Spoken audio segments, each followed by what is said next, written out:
In this video, I'll guide you through how to get your Supabase URL. This is a fundamental step when you're working with Supabase, a powerful open source backend as a service. Whether you're just getting started with Supabase or need a refresher, this guide will make the process simple and straightforward. First, you'll want to navigate to supabase.com. If you haven't already, go ahead and open your web browser and type in the URL. Once you're there, you'll need to log into your account. If you don't have an account, you'll need to create one to access Supabase's features. After logging in, you'll be greeted by your dashboard, which is the control center for all your projects on Supabase. Next, let's proceed to select the project you're working on, or the one for which you need the URL. You should see a list of your projects on the dashboard. Take a moment to find and select the relevant project. Once you've selected your project, look for three dots, often referred to as the More Options button. It's typically located next to your project's name or description. Clicking on these three dots will reveal a drop-down menu with more options for managing your project.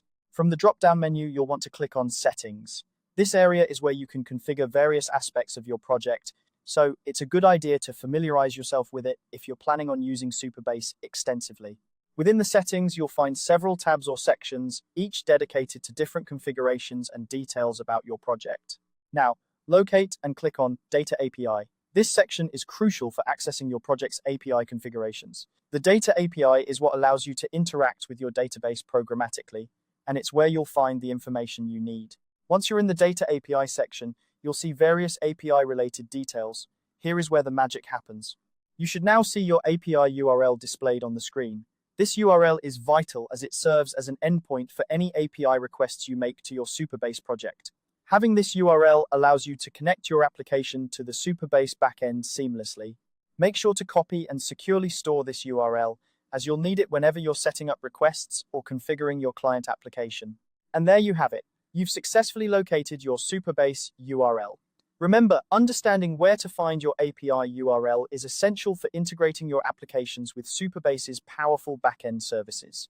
By following these simple steps, you can effortlessly manage your projects and maintain a smooth workflow.